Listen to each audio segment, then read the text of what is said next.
sejak ini ya, sejak masa Orde Baru, sejak masa-masa Orde Baru, karena memang ini mulai terjadi masyarakat kita yang mendapat beasiswa ke Timur Tengah.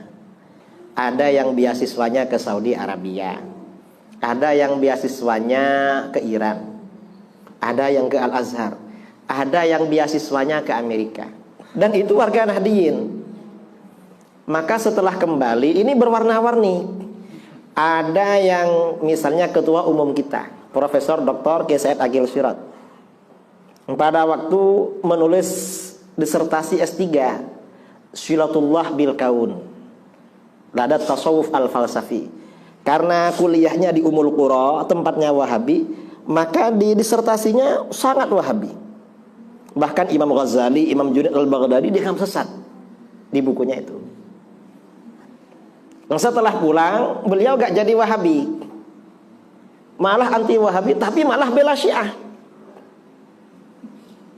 Ini. Dan ini kenyataan. Bukunya ya ada, kemudian rekaman-rekaman ceramahnya ada. Mau ditutup-tutupi gak bisa, memang ada. Kemudian juga ini satu contoh ya, warna-warni pemikiran orang yang ada di NU. Jadi memang ada yang terpengaruh dengan Syiah. Kemudian yang terpengaruh dengan liberal juga ada.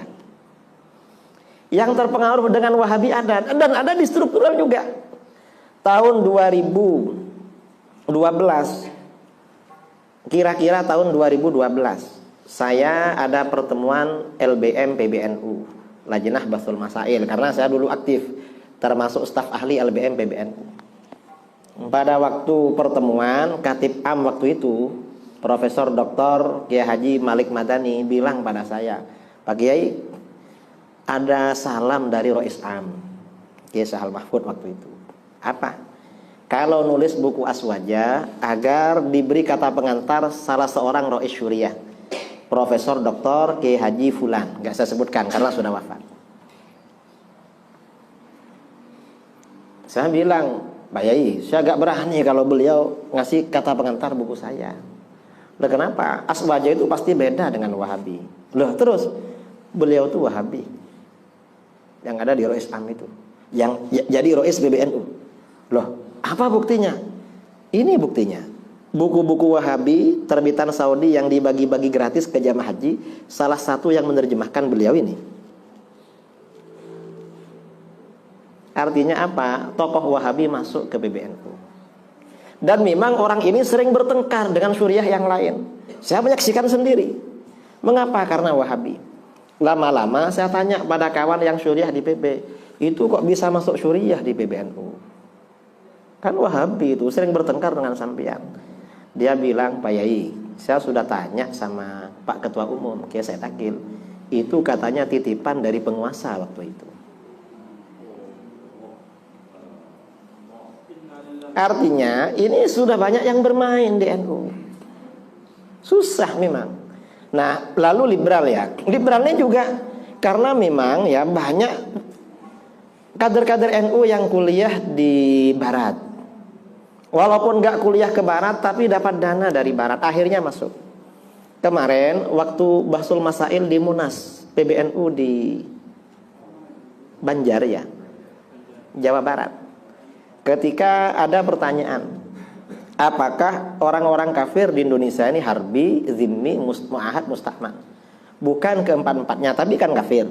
Lalu ada dua orang yang liberal di PBNU bilang bahwa NU tidak tidak menganggap orang beda agama dengan umat Islam di Indonesia itu kafir, itu non muslim.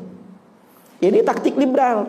Mengapa begitu? Menurut orang liberal, orang yang punya kepercayaan pada agama apapun, Yahudi, Nasrani, Hindu, Buddha, Konghucu, Shinto, Majusi, itu semuanya orang beriman, bukan orang kafir.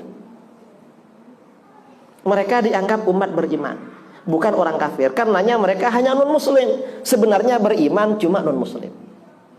Dan ini ditulis oleh salah seorang pembesar di PBNU di buku yang pernah diterbitkan secara resmi oleh PBNU tahun 2012. Padahal tidak mengkafirkan orang di luar Islam itu hukumnya murtad. Di dalam kitab-kitab fikih, wa naqta'u bi kufri man lam yukaffir man dana bi ghairi Islam kal yahud wan nasara aw syakka fihi aw tawaqqafa fihi. Dan kami memastikan kekafiran orang yang tidak mengkafirkan orang-orang penganut agama selain Islam, seperti Yahudi, Nasara dan lain-lain, atau meragukan kekafiran mereka, atau tawakkuf, vakum, kafir apa enggak ya? Enggak bersikap. Ini sudah ada juga di PBNU. Kita ini memang Wahabi sesat, Syiah sesat. Di NU sudah mulai muncul pikiran-pikiran seperti itu.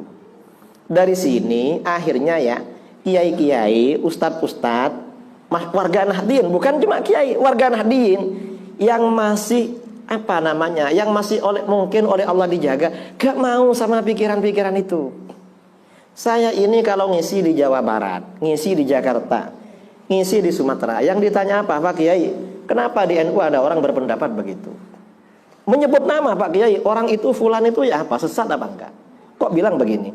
Nyebut nama, karena mereka tahu informasi. Untungnya kita ada di Pasuruan, memang tiap pagi ke sawah, kadang ke mana? Entah antar ke Sabah, entar ke Tasir, kan mikir, tak tahu seperti itu. Dan ini informasinya jelas masalah seperti ini. Ini sudah di mana-mana. Makanya saya kira penting ya, judul topik mengawal NU dalam perspektif akidah, sosial, budaya dan ini sangat penting, terutama akidah NU. Memang yang baik, warga NU gak tahu akidahnya orang atas, terutama ya gak benar. Cukup tahu akidahnya Hasyim Asy'ari, itu saja. Karena di atas yang gak benar ini banyak. Yang ada di struktural itu ada. Saya kira kita sudah tahu ya, pondok di Sidogiri kan menerbitkan buku Sidogiri menolak pemikiran fulan. Baca di situ. Dan itu buku itu terbitan PBNU, bukan terbitan Wahabi, bukan terbitan NU juga yang menerbitkan. Nah, ini mengapa? Ini proyek semuanya. Makanya di dalam hadis dikatakan badiru bil a'mali fitanan ka qita'il lailil muzlim.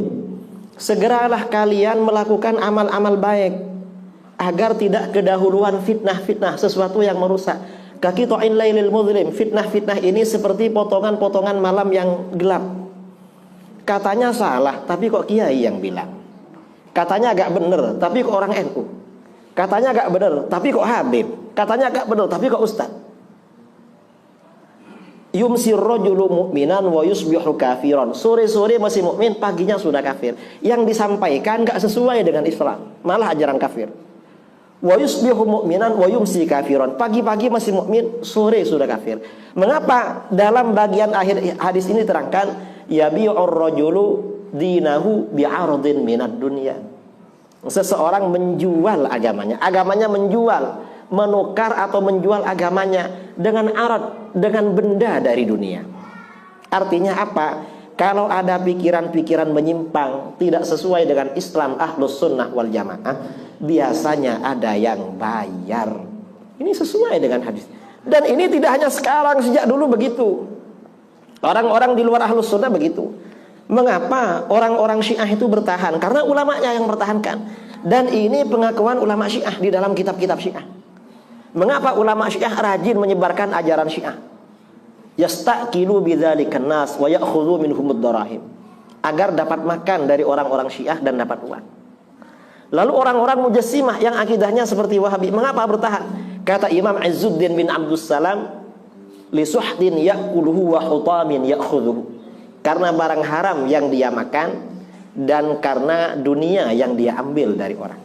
Sekarang juga begitu, orang liberal, orang ini ada yang bayar, itu mahal. Lebih mahal daripada orang yang lurus-lurus Ahlus Sunnah wal Jamaah. Ahlus Sunnah ini gak ada bayarannya. Kalau ini ya orang-orang Wahabi bikin pengajian, itu jamaah ada amplop. Kita bikin pengajian, coba ini ada full 500 ini, malah bayar ini. Tapi alhamdulillah datang. Kalau mereka ini ya santai, bid'ah syirik, fulus di belakang itu ada fulus. Bid'ah syirik itu fulus. Dan pakai dolar itu $1.500. Ustadz-ustadz salafi itu ya katanya Ada mantan Ustadz Salafi bilang pada saya, Kiai tahu berapa gaji Ustadz Salafi? 1.500. Kok tahu? Saya mantan. Kata. Nah, cerita ke saya, ya mungkin tidak semuanya, tapi mereka ngaku. Ada daftarannya. $1.500 itu berapa? $1 15.000. Kalau 1.000 15 juta. Kalau yang 500 separuhnya 7,5 juta. 22.500.000. Kaper syirik, kaper 10 juta. Abi ini Pak cukup. Karena Ustaz Ghazali ini wallahu a'lam.